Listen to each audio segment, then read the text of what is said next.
Olá para todo mundo, seja muito bem-vindo e bem-vinda. Mulheres em Debate está no ar. Esse programa que é fruto de parceria entre a Subsecretaria de Políticas Públicas para Mulheres de Mato Grosso do Sul e a Assembleia Legislativa, sempre debatendo temas que afetam diretamente a vida do nosso público-alvo. Hoje nós vamos falar sobre saúde da mulher, mas com os direitos sexuais e reprodutivos. Você que está nos assistindo, sabe quais são esses direitos? Sabe quais são os procedimentos que englobam, esses direitos voltados aí para as mulheres? Sabe o que o poder público pode fazer para ajudar? E é por isso que a gente recebe mais uma vez a defensora pública Thaís Dominato. Seja muito bem-vinda. Obrigada pela sua participação. Olá, obrigada, Lívia. Sempre um prazer estar aqui com vocês. Doutora Thaís, que também é coordenadora do NUDEM, da Defensoria Pública de Mato Grosso do Sul, que é o Núcleo Institucional de Promoção e Defesa dos Direitos das Mulheres. Obrigada pela sua participação mais uma vez.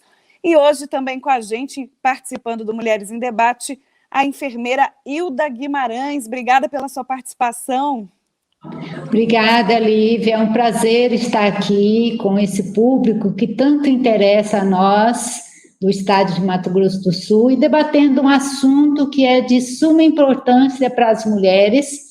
Quando o governo trata dessa importância, ele quer diminuir a mortalidade materna e a mortalidade infantil. Por isso que quanto mais as mulheres ficam sabendo desse direito, mais a gente vai ter, de fato, um Estado garantindo que essas crianças, essas mulheres tenham uma vida feliz. Bom, eu vou complementar aqui o currículo da enfermeira Hilda, ela que é instrutora da Escola de Saúde Pública na área da saúde da mulher e também é técnica da Secretaria de Estado de Saúde, Mais uma vez aqui agradecendo a sua participação. Muito bem, a gente tem uma reportagem sobre o tema, a respeito da saúde da mulher, dos direitos sexuais e reprodutivos, que infelizmente, nesse período de pandemia, ficaram assim um pouco prejudicados. Vamos conferir. Todas as mulheres têm seus direitos sexuais e reprodutivos garantidos por lei. Isso quer dizer que existe recomendação expressa de organismos internacionais como a OMS, Organização Mundial de Saúde, para que governos priorizem o acesso à contracepção, serviços de saúde materna e a prevenção e tratamento de infecções sexualmente transmissíveis, as ISTs. Reportagens na imprensa indicam que alguns gestores locais suspenderam serviços de saúde sexual e reprodutiva considerados eletivos, incluindo o fornecimento de determinados métodos contraceptivos. Isso ocorreu por conta do aumento da demanda nas unidades durante a pandemia da Covid-19. Vale lembrar que a própria Organização Mundial de Saúde alertou que a redução na prestação de serviços essenciais de saúde sexual e reprodutiva, incluindo serviços de saúde materna e neonatal, em todo o mundo durante a pandemia, poderia resultar em milhares de mortes maternas e neonatais, isso incluindo abortos inseguros e complicações nos partos sem acesso a cuidados essenciais e de emergência.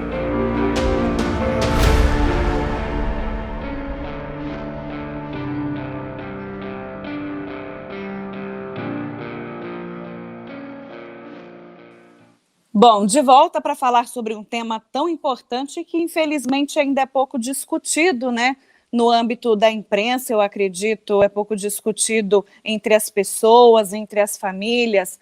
E, doutora Thaís, eu gostaria que você, enquanto defensora pública, enquanto agente aí, coordenadora de um núcleo importante aqui no Mato Grosso do Sul, contextualizasse um pouquinho para a gente que direitos são esses, o que significa o direito sexual, o que significa o direito reprodutivo das mulheres. Eu acho que, em primeiro lugar, a gente precisa deixar bem claro que quando a gente fala de direitos sexuais e reprodutivos, nós estamos falando de direitos humanos. né? Então, ele tem a ver com aquilo que é essencial à nossa vida, ele tem a ver com problemas globais, né? Então, esse é o primeiro ponto. E o que são esses direitos sexuais e reprodutivos? Então, isso tudo tem a ver com a questão de uma liberdade de decidir sobre a nossa sexualidade, né? De poder ter uma sexualidade livre de violência, livre de coerção, livre de doenças, né? Quando eu falo em direitos sexuais e reprodutivos, eu estou falando da liberdade da questão reprodutiva, né? Desse direito que a mulher tem de decidir se quer ter filhos, né, em primeiro lugar, e se quiser ter, quantos filhos ter, em que momento ter. Então, tem a ver muito com a liberdade, né, com consentimento, com liberdade, com poder de decisão, com direito à informação, né, porque para que eu possa exercer esse direito que eu estou dizendo aqui, né, ter uma liberdade sobre a minha sexualidade, uma sexualidade saudável, responsável, né, a questão da reprodução também, com liberdade, com decisão, eu preciso, para que eu possa exercer, né, e aí já entrando no que a Hilda disse um pouquinho do Estado, também da política pública, né, que me garanta isso, esses métodos contraceptivos, a informação, o atendimento eficaz. Então, quando a gente fala de direitos sexuais e reprodutivos, nós estamos falando de tudo isso. E, enfermeira Hilda, agora para complementar um pouco a fala da doutora Thaís, o que gera mais preocupação no que diz respeito à garantia desses direitos, né? De que forma o Estado ele se prepara, né? E, ao mesmo tempo, enfrenta de dificuldades aí na rotina, no cotidiano? Na realidade, assim, nós temos tentado nos preparar, né, o Estado, da melhor forma possível, garantindo que essas mulheres tenham as suas decisões aceitas e, ao mesmo tempo, garantida, né, que elas, ao procurar um serviço de saúde, o serviço de saúde seja preparado para oferecer a ela o que ela quer para o futuro dela. Então, quando eu falo em planejamento familiar, eu falo que aquele casal, aquela mulher, aquele homem, procure o serviço e o serviço sabe orientar ela, o que é melhor para ela. Primeiro, orientar ela o direito dela. E segundo, respeitar a vontade dela. Porque, às vezes, o profissional já chega impondo, e não é essa a nossa luta para que garanta esse direito, conforme a doutora Thaís disse. Nós temos que ouvi-la em cima do que ela nos trouxer, discutir com ela qual a melhor proposta para o que ela deseja da vida dela. Por exemplo, eu posso ser uma jovem que chego numa unidade de saúde e digo, olha, eu não quero ter filhos. E aí, nem por isso eu vou dizer para ela, não, você tem que ter filho, porque você veio a esse mundo para ter filho. Então, não aceitar os direitos dessa mulher, né? Então, ou não, ela leva um casal, hoje em dia a gente tem que ter muita clareza do que é um casal, né? Não é aquele costume que antigamente a gente tinha, né? De pai, mãe, ou mulher com homem, né? Um casal que chegou lá e quer discutir a sua sexualidade, de que maneira eu posso manter uma relação segura, que às vezes a relação segura é entre duas mulheres. O que eu posso fazer para ter prazer com o meu corpo? Isso é discutir sexualidade, isso é discutir direitos, como a própria doutora fala. Então, às vezes, quando a gente discute direito, as primeiras coisas que as pessoas nos procuram e nos questionam é se tem métodos anticoncepcionais. Os métodos anticoncepcionais são maneiras que eu tenho de evitar esse casal a não ter um filho quando é uma mulher e um homem, né? Mas a gente tem que trabalhar a saúde sexual e reprodutiva, não só pensando na saúde reprodutiva, mas na saúde sexual dessa pessoa. O que ela quer, o que ela quer ter de prazer, o que ela precisa, e aí, se ela quer realmente um método para evitar o filho, quando ela vai, até quanto tempo ela quer esperar para ter o filho?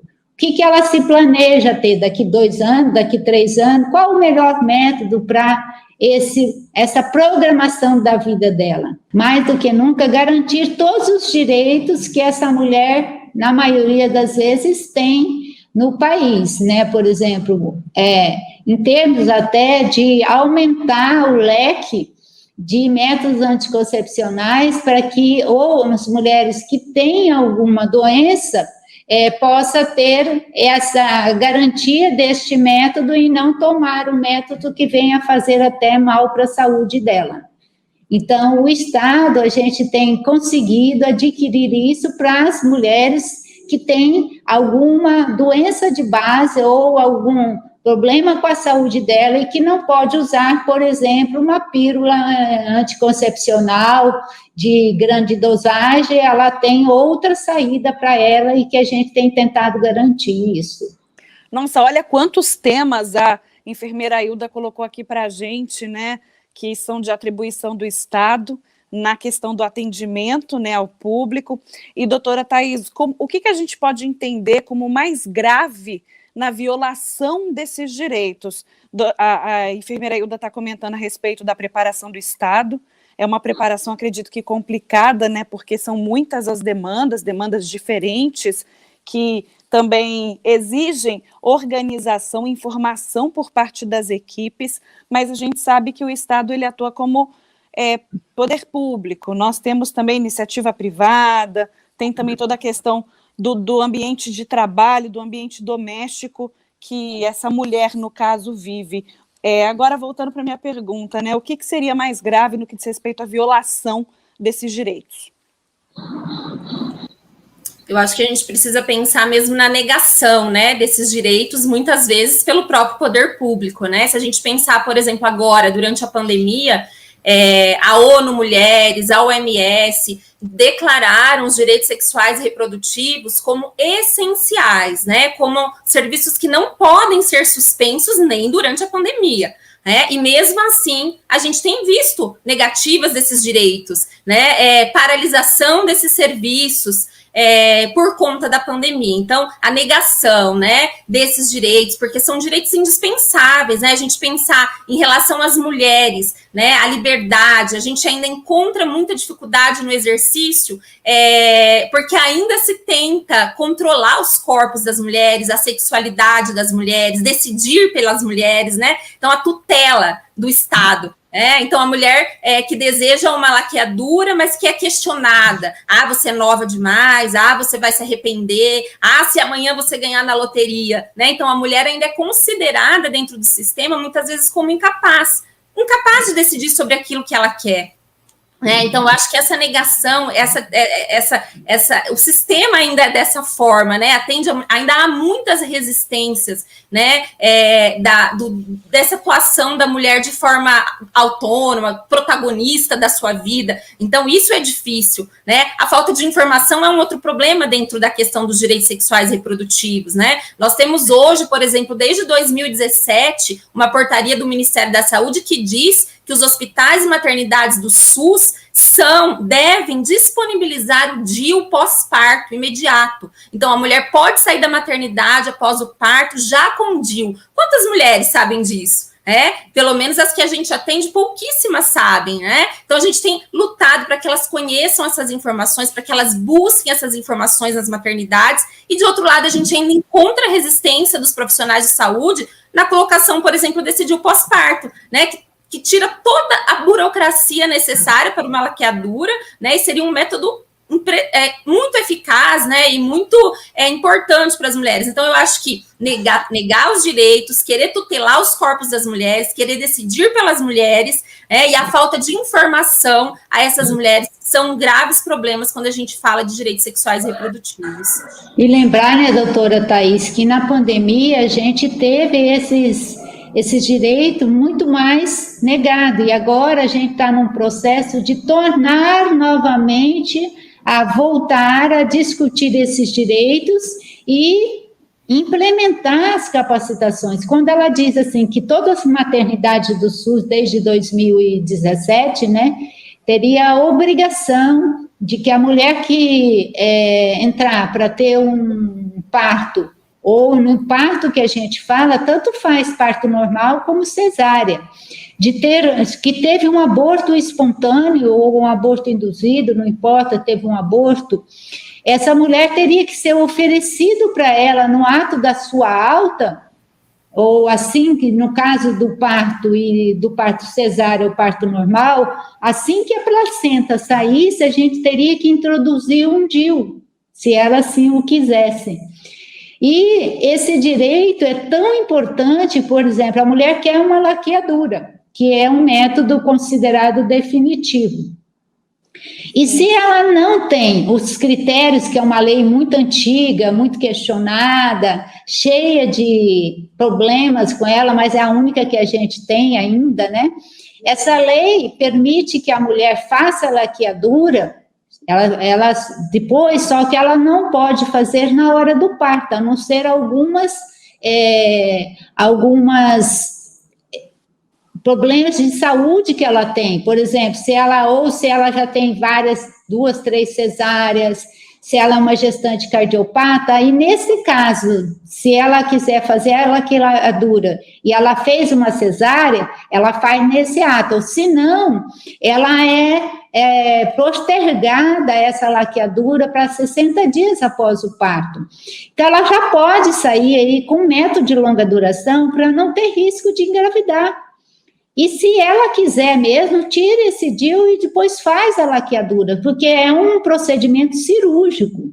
E toda vez que você submete uma mulher a um procedimento cirúrgico, você está colocando em risco a vida dela. E o método de longa duração, esse que a gente está insistindo em falar, que é o DIU, que é o Implanon, e existe outro DIU que a gente chama de DIU de Mirena, que é um DIU hormonal, ele é tão seguro como uma laqueadura para a mulher não engravidar. Em termos de eficácia, os dois são muito iguaizinhos. Mas a nossa sociedade precisa mais do que nunca do que isso que a gente está falando aqui, informação. Então, quando a doutora Thaís coloca, a gente tem tentado cada dia mais passar a informação para que as mulheres reconheçam o seu direito e cobrem seus direitos. Então, é um processo que a gente tem que avançar bastante. Na capacitação, ainda muitos hospitais não estão fazendo porque não tem profissional capacitado. Então, a dificuldade agora, nesse momento de capacitação, é que a gente também não pode colocar em risco a mulher quando a gente vai fazer o DIU também na capacitação. Doutora Thaís, a Hilda estava comentando que as pessoas não têm muito conhecimento, né, dos direitos que tem. E eu, quando peguei esse tema, né, os direitos sexuais e reprodutivos, comentei com uma pessoa conhecida aqui do meu condomínio, e essa pessoa ainda indagou, mas isso existe, né? Tipo assim, o que é isso, né? E realmente, a gente está no ano de 2021, muita gente não sabe que isso existe, não sabe quais são esses direitos, né? Às vezes até reclamam, vão a um advogado, a defensoria pública, sem saber, né, que ela pode, né, ter esses direitos. E quais são as principais reclamações, né? O que chega até a Defensoria Pública, até o conhecimento de vocês, e que realmente é simples, mas que aos olhos da Justiça é muito grave, porque nós estamos em 2021, como eu disse. Em relação ao planejamento familiar, a gente tem uma demanda bastante considerável no núcleo, mulheres com dificuldades para serem inseridas no planejamento familiar, né, porque existe um processo, né, do planejamento familiar, para que ali a mulher conheça os métodos contraceptivos e ao final, então, decida se é mesmo a laqueadura ou é um outro método, né, tudo tem que ser oferecido, a mulher tem esse direito de saber quais os métodos, né, e decidir ali junto com a equipe durante esse processo do planejamento familiar, né, qual é o mais adequado, né, então a gente tem recebido demanda nesse sentido, de dificuldade de inserção das mulheres no planejamento, de negativas em relação ao procedimento definitivo da laqueadura, né, muitas mulheres com dúvidas mesmo, a lei, como a Hilda disse, é bastante antiga, de 96, ela é muito questionada realmente, inclusive ela é objeto, ela tem uma ação de inconstitucionalidade no STF sobre essa ação, né, para ser declarada inconstitucional em alguns pontos, porque ela exige alguns requisitos ali da mulher para que ela possa fazer a laqueadura, né, então as mulheres ainda têm muitas dúvidas, a lei fala que a mulher tem que ter ser maior de 25 anos, ou ter 2 filhos nascidos vivos, né? Então, às vezes, ainda se exige dela os 2 requisitos, quando basta um, né? Então, ela pode ter 25 anos e um filho nascido vivo e optar pela laqueadura, né? Então, não preciso acumular os requisitos, né? Então, Thaís, tem que lembrar que, às vezes, ela pode não ter nenhum filho. Mas ela tem idade, ela quer isso. Tem 25 anos, né? Ela tem sem ter filhos, ela pode, então, né, demandar do serviço. Pode, se ela tiver... Ela tem que ter esclarecimento suficiente para dizer, olha, eu quero isso e isso eu quero para o resto da minha vida. Né? Ela precisa decidir. Pronto. Ela precisa, é dela, é o direito dela. É dela, Lívia e Hilda, né? Assim, mas o que a gente encontra muitas vezes é aquilo que a gente falou lá no início. Essas mulheres, quando decidem, né? Então, elas são sempre desestimuladas, né? E aí eu não falo desestimulada no sentido de colocar para essa mulher a seriedade desse procedimento, porque é um procedimento definitivo, né? Então, eu falo no desestímulo no sentido de tentar decidir por ela, né? De falar que ela vai se arrepender, ou que se você encontrar um novo amor amanhã, as mulheres escutam isso, né? E esse homem quiser ter um filho, como é que você vai fazer uma laqueadura agora? Então, esse desestímulo no sentido de tutelar o corpo e a decisão e a autonomia daquela mulher. Hoje a gente ainda encontra muitas mulheres que passam por isso dentro do sistema de saúde, e então a gente tem conversado muito com o sistema de saúde sobre isso, sobre essa violência de gênero que ela sofre no momento de se decidir pelo planejamento familiar. Hilda, é muito difícil para as mulheres, por exemplo, assim, tomar uma decisão, digamos assim, pautadas até num serviço que normalmente o Estado oferece, que é uma assistência social, de repente algum auxílio psicológico. Existe esse tipo de auxílio, né? Se existir, por favor, comenta com a gente. Na realidade, assim, a gente fala o Estado, mas assim, o Estado hoje ele é fomentador da política. Né? Quem executa a política é as secretarias municipais de saúde. Então, quando a doutora Thaís coloca planejamento familiar, eu fico assim, a gente ouve muito, no meu município não tem planejamento familiar. O método definitivo é nada mais do que um dos métodos para que ofereça a mulher, né? E às vezes a gente ouve falar, não, ela aqui no meu município não tem planejamento familiar. Não, aqui no meu município não disponho, mas eu tenho como encaminhar essa mulher para os métodos definitivos, que é a laqueadura e a vasectomia, né? Mas quando a equipe multiprofissional que você fala, quando a mulher, ela chega dizendo, olha, eu quero a laqueadura, eu quero.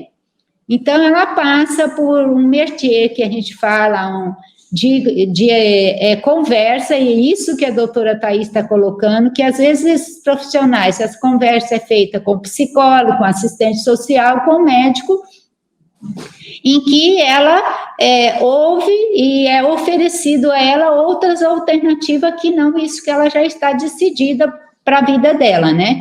Mas eu não tenho como dizer isso que a doutora Thaís diz. Não, eu quero desencorajar ela a fazer isso, mas eu posso conversar com ela e dizer, olha, tem outros métodos, você quer esse? Não, eu quero para o resto da minha vida, eu quero a laqueadura.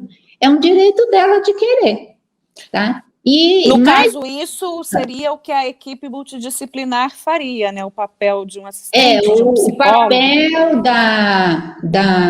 da equipe multidisciplinar, por exemplo, é conversar com a mulher se ela quer isso ou se ela está sendo induzida a querer isso por um marido que fala, olha, eu não quero mais filhos, você vai laquear, porque assim, acha que isso é só responsabilidade da mulher. Tá? Então, você vai lá fazer aquela que eles falam, antigamente, como era conhecida, desligar a trompa, né? Que eles falavam antigamente, né? E aí fica delegado essa responsabilidade só a mulher. O homem também pode fazer, é um procedimento menos invasivo para o homem. Eu vou pegar um gancho nisso que a Hilda está falando, de, às vezes, a mulher ser obrigada a optar por um método, né, de contracepção. Há na Lei Maria da Penha previsão como violência sexual, né, a mulher que é obrigada pelo marido, companheiro, namorado a fazer o uso de métodos contraceptivos obrigatoriamente, né, ou a engravidar obrigatoriamente. Então, só para, né, pegar esse gancho aí de lembrar que isso é violência doméstica, está previsto na Lei Maria da Penha também, né, só para aproveitar o que ela estava colocando. Doutora Thaís, aproveitando a sua fala, a gente tem que lembrar que quando a gente está conversando aqui com métodos para evitar a gravidez, a gente tem que lembrar também a importância da gente evitar as doenças sexualmente transmissíveis. Porque, às vezes, eu penso só em evitar a gravidez, mas, assim, eu preciso mesmo, usando um método, usar a camisinha, tanto feminina como masculina, que o serviço público fornece, para evitar as contaminações, a sífilis, a AIDS, a hepatite, as doenças sexualmente transmissíveis.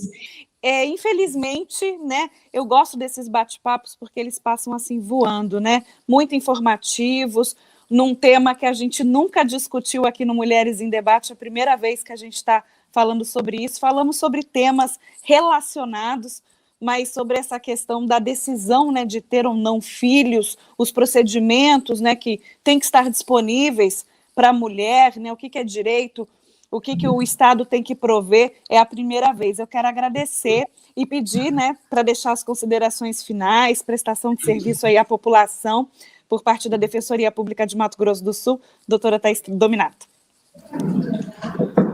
Sempre bem gostoso participar aqui desse bate-papo mesmo. Eu quero dizer que o nosso Núcleo de Defesa da Mulher, então, da Defensoria Pública, atende todas as mulheres em situação de violência de gênero e, portanto, a negação dos direitos sexuais e reprodutivos é uma temática também que é do nosso núcleo, né? E nós estamos atendendo durante a pandemia pela plataforma virtual. Então, eu vou passar, o site é o www.defensoria.ms.def.br e a gente está à disposição sempre, a Defensoria Pública e o Núcleo. Obrigada. E agradecer também a participação da enfermeira Hilda Guimarães, obrigada pela estreia aqui no Mulheres em Debate, seja sempre muito bem-vinda. Os temas são assim, né? Um bate-papo super gostoso, legal, a gente traz informação, tira as dúvidas também, muito bacana. Obrigada pela sua participação, pode deixar suas considerações também. Então, foi tão rápido que não deu até para a gente falar tudo que a gente precisa. Tá cada dia mais aprofundando, entrando nas casas, levando as informações, né? Mas a gente está à disposição, coloca a Secretaria Estadual, principalmente a área da política da mulher, à disposição, e nós temos um grande parceiro, né? No DEM hoje é um grande parceiro, e as mulheres têm que procurar mesmo, a gente só vai fortalecer os serviços públicos se a gente tiver as mulheres conscientes dos seus direitos. Eu gostaria só de lembrar que quando a gente discute direito das mulheres, a gente está discutindo também os direitos das adolescentes, porque elas também são mulheres, e elas precisam que esse direito sexual e reprodutivo seja reconhecido. É uma população que a gente precisa mais do que nunca lutar para que esse direito seja cada dia garantido mais.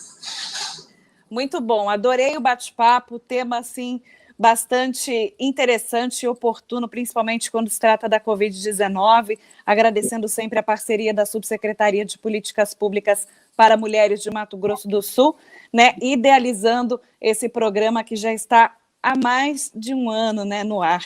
Então, você que está nos acompanhando, não deixe de compartilhar o nosso link com seus amigos e familiares, acompanhar o Mulheres em Debate na programação da TV Assembleia, no canal 9 da NET. Lembrando que você pode acessar mais informações, não apenas na programação da TV e do YouTube, mas também nas mídias sociais da Assembleia Legislativa, assim como da Subsecretaria de Políticas Públicas para Mulheres. Voltamos no próximo mês com um novo tema. Até lá, tchau, tchau.